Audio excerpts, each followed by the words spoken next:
Hey, what is going on guys, and welcome to the Proez Kalphite King guide. In this guide we will be teaching you the basics of what you need to know to get started with the Kalphite King. It's a melee oriented guide, and that is the main style that's used at the Kalphite King. On screen now you can see the menu that allows you to navigate through the video. You can click on your desired section, alternatively you can watch the whole video. I hope you find it useful and enjoy.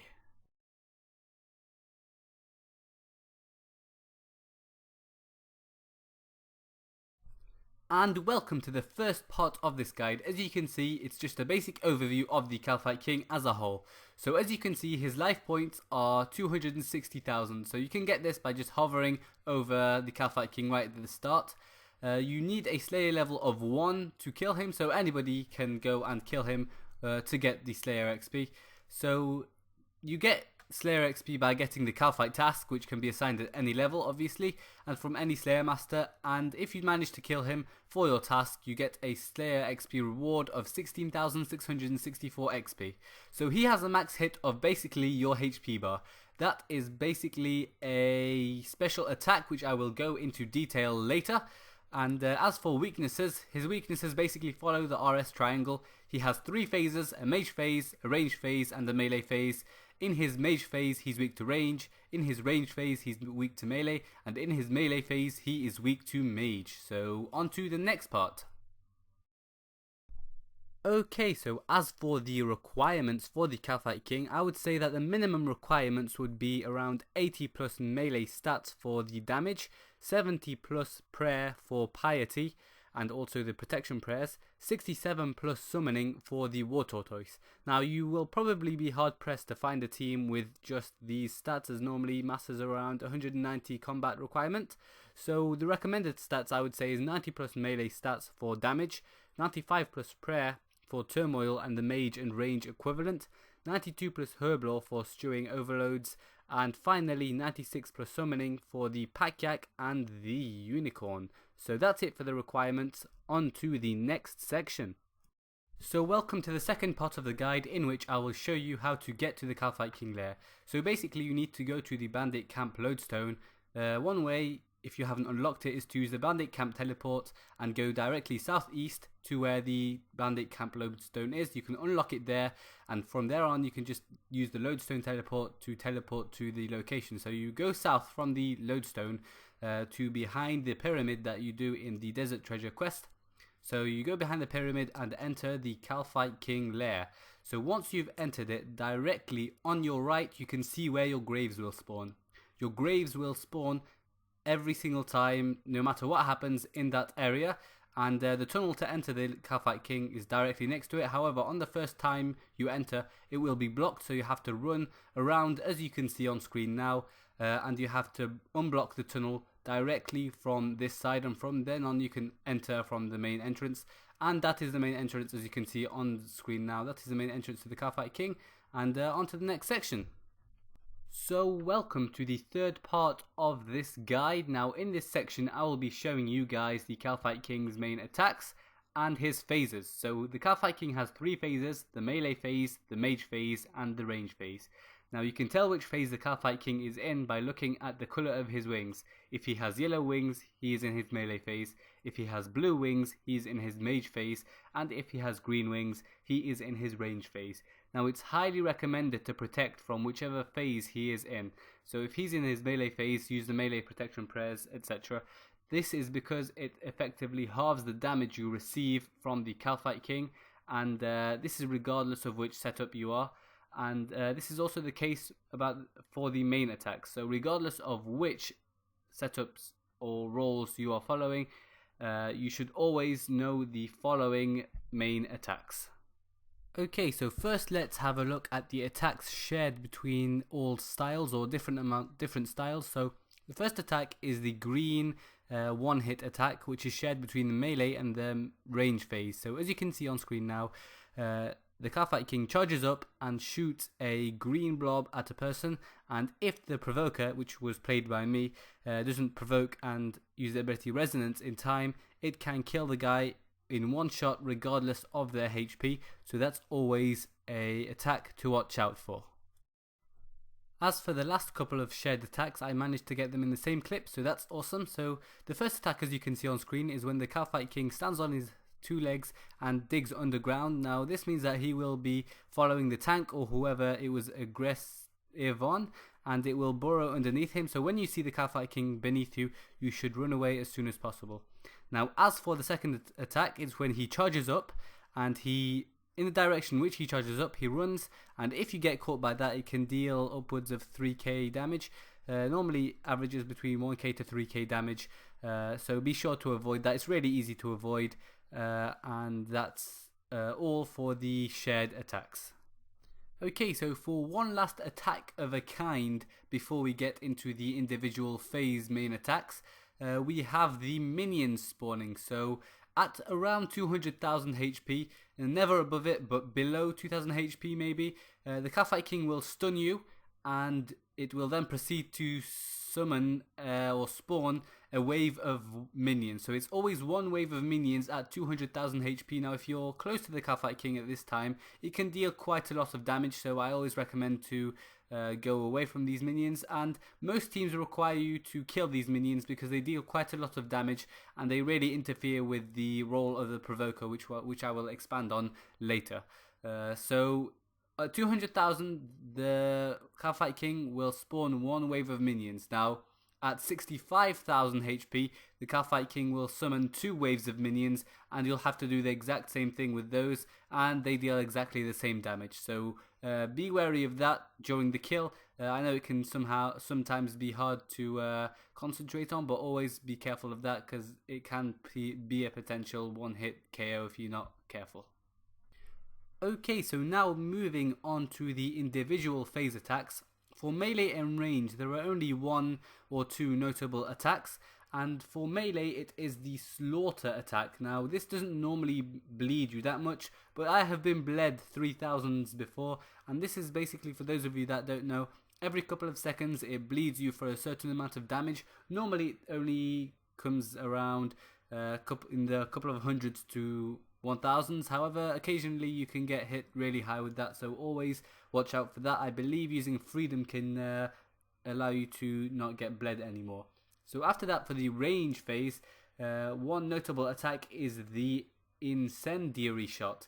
Now this normally only deals around 1000 to 2000 damage, however it can deal a bit more, maybe around maxing 3000 damage, so that's always one to watch out for if you're low on HP. Now, the mage phase. This is the huge killer for most masses or even small teams. When the Kalphite King turns to mage phase, he will do one thing first. He will release a blue ball which basically stuns you, and also does quite a lot of damage, and also straight after he will follow it by a load of orange balls. Now avoid all of these because they deal a lot of damage, and this is all there really is to the mage phase, running around avoiding the orange balls while trying to kill the Kalphite King. So that's all for the main phase attacks. On to the roles and setups along with the tactics of the individual roles.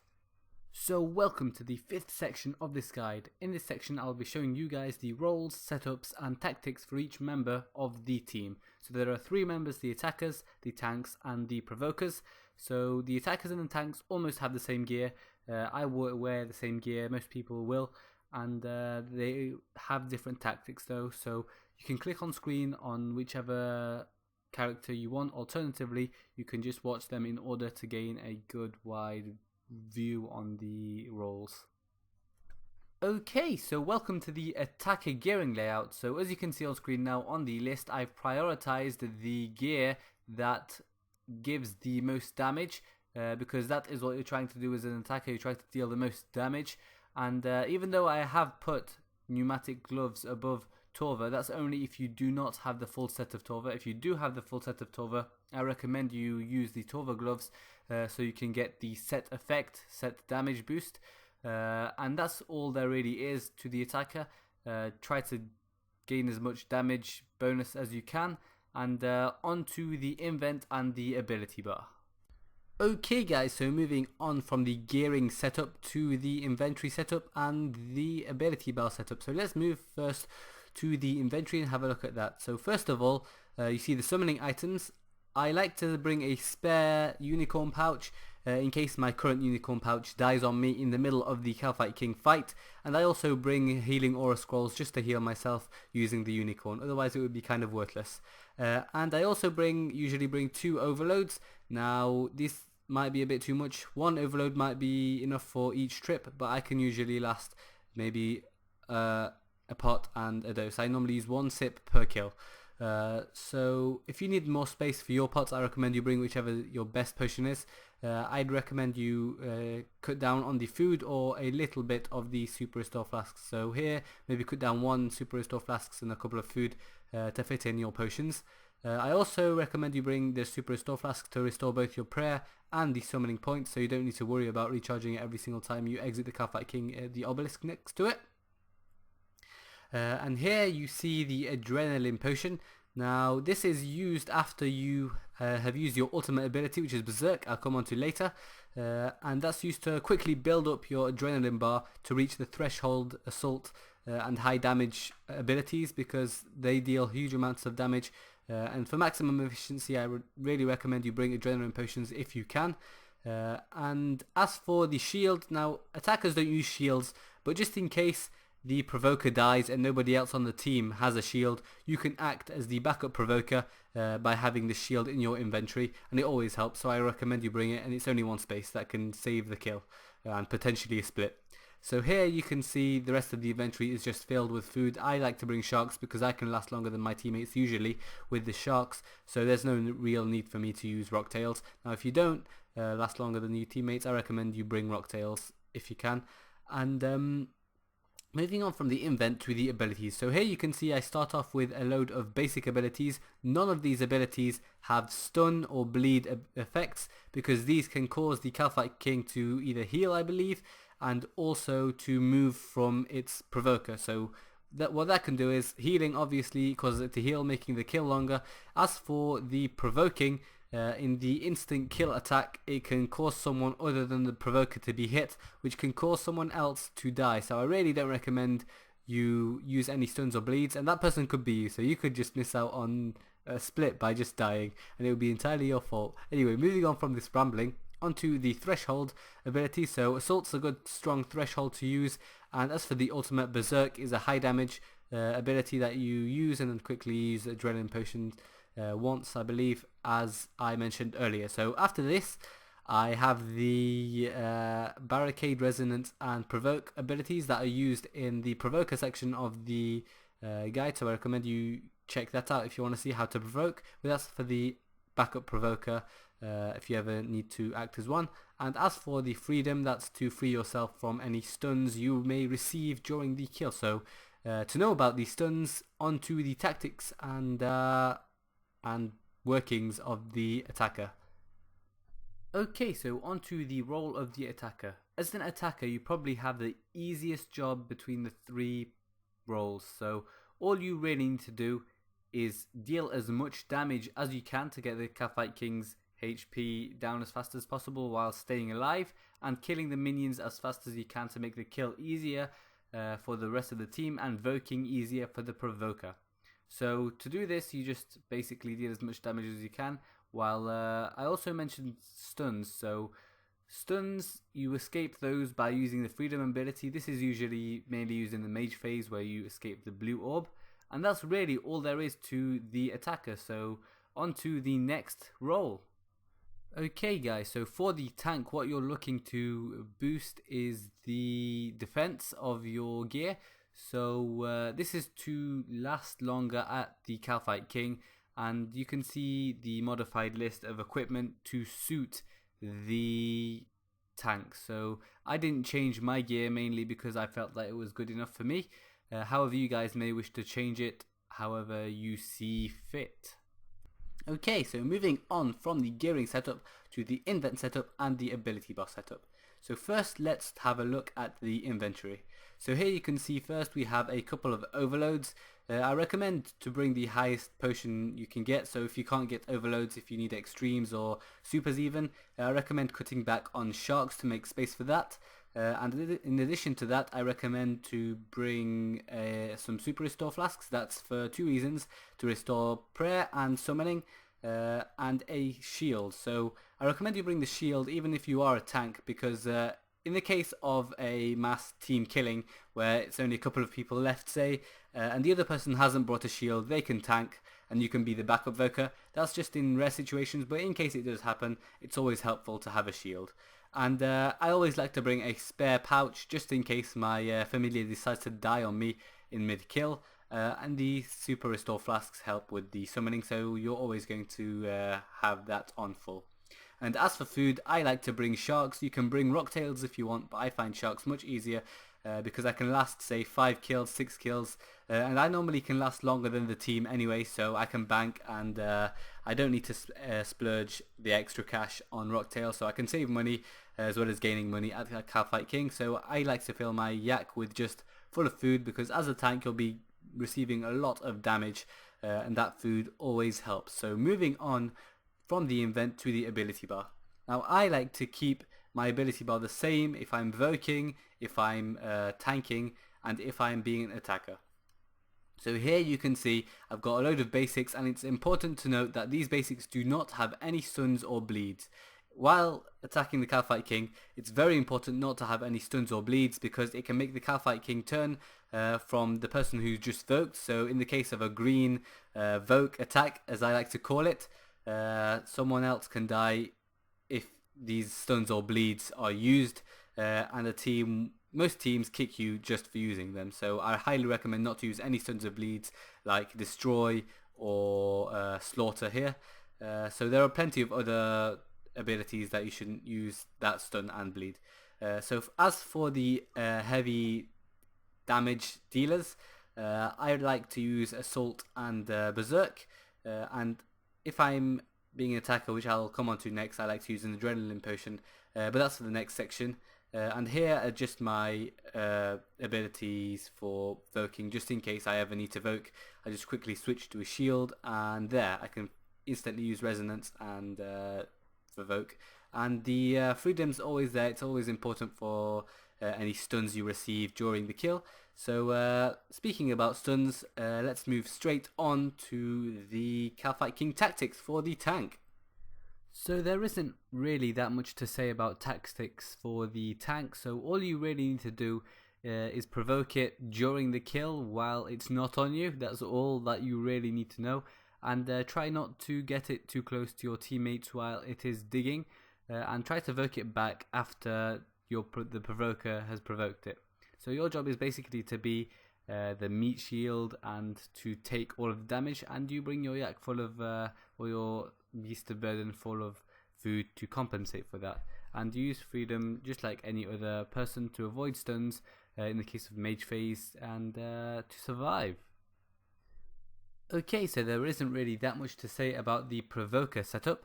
All it is an altered version of the tanker setup. So all we've done is we've added a shield, and range shields tend to be the best for being a provoker because it has a higher mage def than the rest, and that helps with the minion spawns, which means that you're less likely to get sniped while voking by the minions. So that's all there really is to it. Increase your defense, and yeah, on to the invent and abilities. Okay, so moving on from the gearing setup to the inventory setup and the ability bar setup.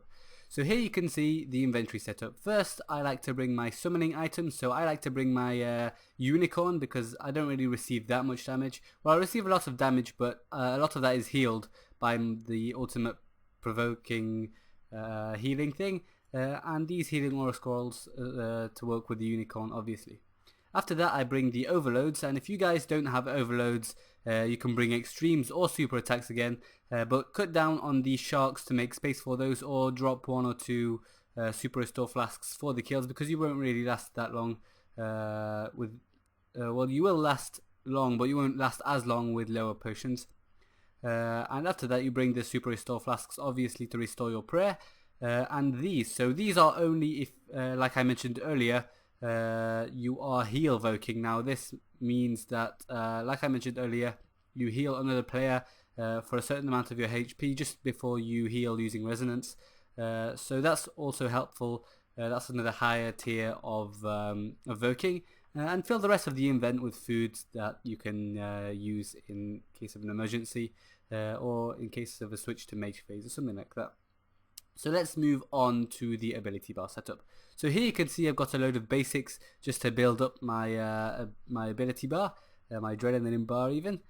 And I like to replace my I put my heal other spell in the space of my old ultimate, which was the Berserk ultimate, because I won't be using that ultimate, and if I accidentally misclick it, that would be bad, because I instead use Barricade if my resonance is still, if it's still timed out, or if there are minions around, and I could use my Barricade. So that's all for the ability bar and the backpack and the inventory even. Who says backpack? And on to the next clip. Okay, so as a Voker you have one job, so try not to screw it up. That job is to Voke the Kalphite King off the tank once he has been greened. So that green is a really strong attack that kills the person in one hit. So you can take advantage of this by using resonance followed by using provoke followed by resonance to heal yourself. And one thing to watch out for while doing this are minions, because minions can make you heal a small amount and negate the effect of resonance, and then that gets followed by the big hit from the Kalphite King, causing you to die. Now sometimes, as you can see on screen now, you get follow up provokes, and that's why it's useful to have Barricade as well. So keep up your adrenaline bar to near max to have Barricade. Now there's also a second way of voking, which I will show you now, and it is a way that you can say it's for the more proficient vokers, and it might need a little bit of confidence and a bit of a bigger base as a voker to start doing it, and that is heal voking. So what you basically need is the heal other spell from the Luna's spellbook, and what this allows you to do is it takes 75% of your life and basically heals the other player. So normally this would be the tank, and you can take advantage of the incoming max heal that you're about to receive to heal your teammate as well as yourself. So that's for the more pro provokers, and that's all there really is to the tactics. So yeah, on to the low level setup. Hey guys, welcome to the low level / cost setup for our KK guide. Now if you're a low level, you can't be a tank out of the 3 roles that you can be at KK, because it's simply too hard. So that leaves us with a provoker and an attacker.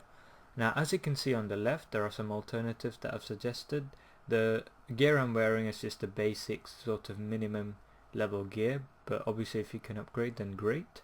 Now I'd highly recommend that you have chaotics, at least chaotics, if you're going to go to KK in a melee setup, because otherwise it's very hard to hit KK because of its really high defense. If you have a lower level weapon, then it's sort of you almost never hit KK, it's just really too hard. So I highly recommend you have chaotics. If you're meleeing, I highly recommend that you have a switch for mage phase, because melee almost never hits in the mage phase, because the Kalphite King's defense in its mage phase is very very high, and ranged actually hits quite often in his mage phase. And most high level teams bring just a weapon, a ranged weapon, without having a torso and leg switch, but I recommend for low levels that you do have that, because you need some accuracy as well as defense from the mage attacks, which are very very deadly. As far as the boots and ring and so other stuff are concerned, just get the best you can, I guess. Bandos boots are a decent set of boots. You can also switch it for Ganodermic if you want more melee defense and mage defense, because it doesn't affect your accuracy. And then the 6-stage circuit is just a free really good ring from the World Wake. For a provoker, well, all you need to do is switch with a shield, as you can see, and the shield you can upgrade as you go. I'd recommend you get maybe a Eagle Eye Kite Shield or a Chaotic Kite Shield if you're a provoker. Eagle Eye for like defending against the mage attacks of the minions, so when you cast resonance, then you have a lower chance that it will be sniped by the minions, because Eagle-Eye Kite Shield has a good mage defense to block the mage attack. This is the interface that I copied of Wook 16. I think it's pretty cool because he's the boss of PVM. This is my basic inventory setup. Obviously change it depending on your personal levels and so on. And I have teleport to house. Now you don't necessarily have to have a teleport to house, you can have a teleport to a bank, but I have this because I have an altar at my house and also a portal to Varrock, so I can restore my prayer quickly and then bank quickly and buy stuff from the GE if needed. I only have 3 prayer potions because I have an aura called Penance, which restores prayer when you take damage. It is the best aura you can use at KK, I'd say. Vampirism is also good, by the way. For lower levels, because you need to switch to range in the mage phase, I recommend you have half melee and then half range abilities, so that you don't have to switch action but ability bars and so on. And there are 3 main defensive abilities you need to have in your bar for KK. The main one is freedom, because you need that to escape from stuns and so on. Debilitate is very good because it reduces damage by 50%, and also anticipation is good because it prevents you from getting stunned for about 10 seconds. Yeah, 10 seconds. Inventory for the tortoise or any other familiar, beast of burden only, by the way. Just fill it up with sharks because that's what you'll use up, or rocktails and so on. For a provoker, this is the ability bar I would recommend you use. You definitely need to provoke, obviously. Resonance is also very important because that's the ability you'll be using, as you'll see in the guide later on.